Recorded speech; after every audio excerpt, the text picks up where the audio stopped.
Hey everybody, welcome back to the channel. I want to go over a new report that came out over on Westwood One put together by Cumulus that YouTube is now the #1 podcast app for podcast listeners in the US by only the tiniest of margins.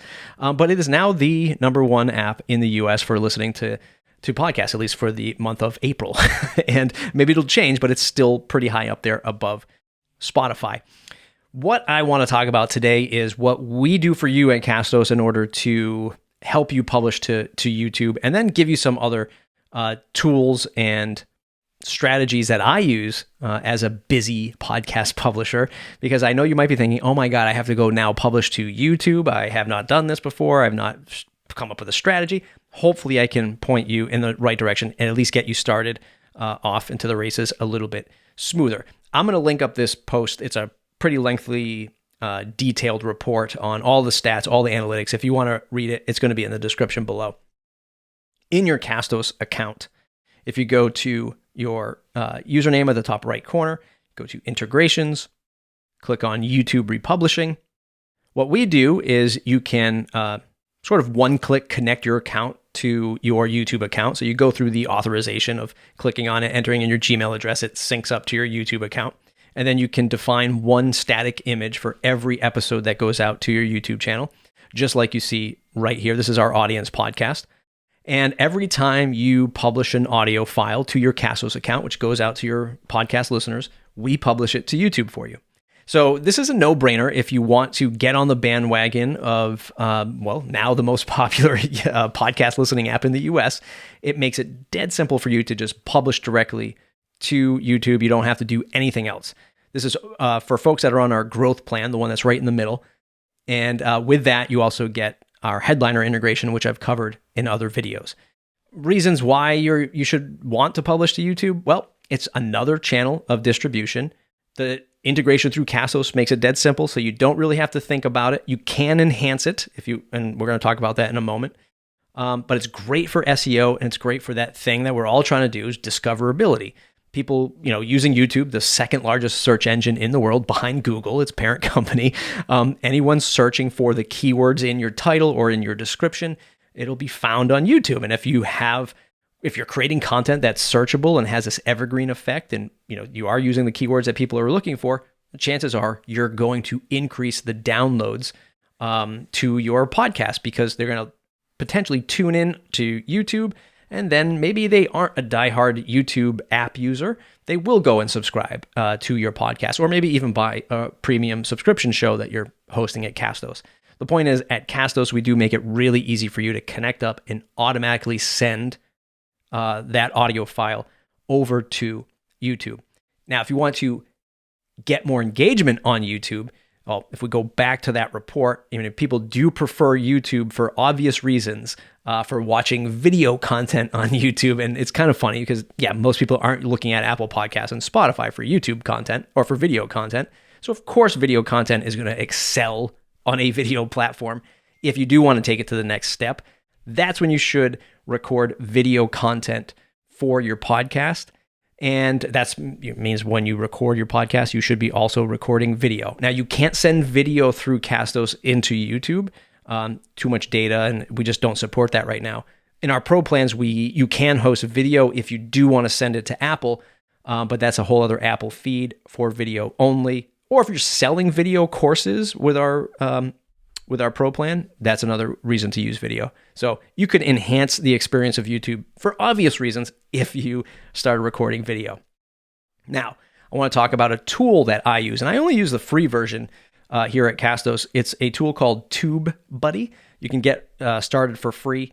I like to use it for a few reasons. One, it gives me some analytics that YouTube doesn't give you by default. It just makes it a little bit easier. I can come in here and I can see analytics on the right-hand side of my videos. I can do things like copy tags to make my life a little bit easier and bring them to the next video.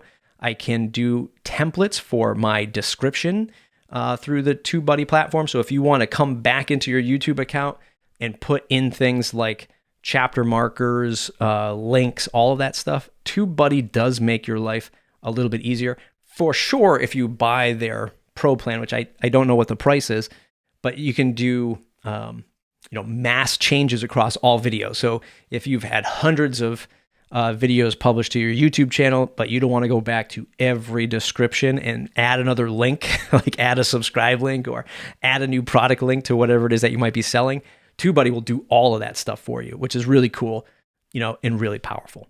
Okay, so TubeBuddy, a great tool. You can even play with it for free.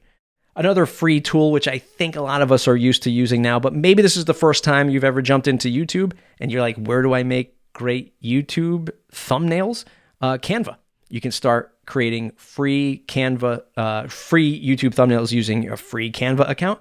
I do that right here on this channel, launching a successful podcast, playing with some of the free templates that they have.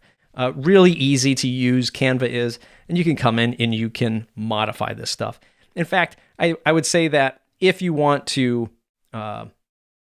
enhance the thumbnails further on your YouTube channel, I would look at your top videos that you have on your YouTube channel now and spend some time on the top 10 or 20 videos and get some really good thumbnails in there, make them a little bit more customized, put the nice big text and call to actions.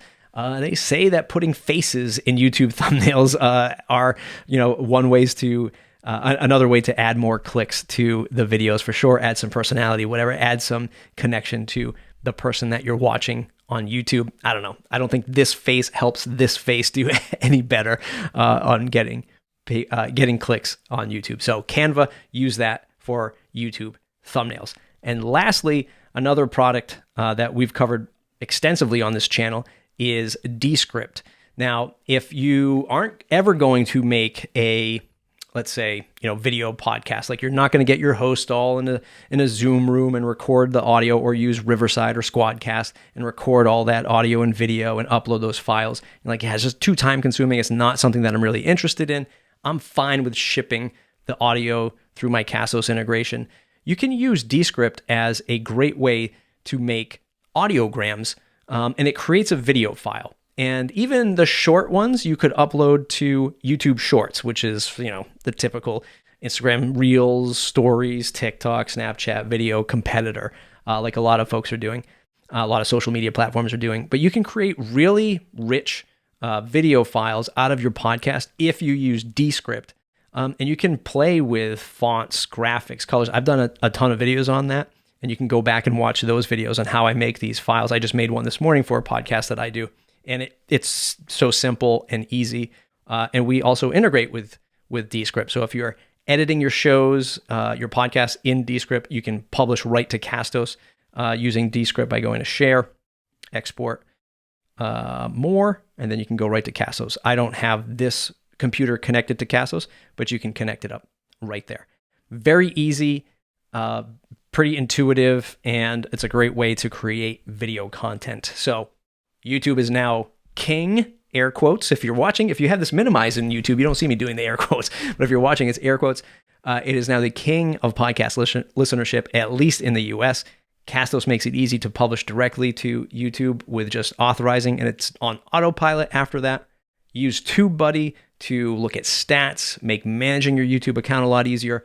Canva for free thumbnails and making better looking thumbnails, and then Dscript for creating short form videos that you control and you create some fun stuff with.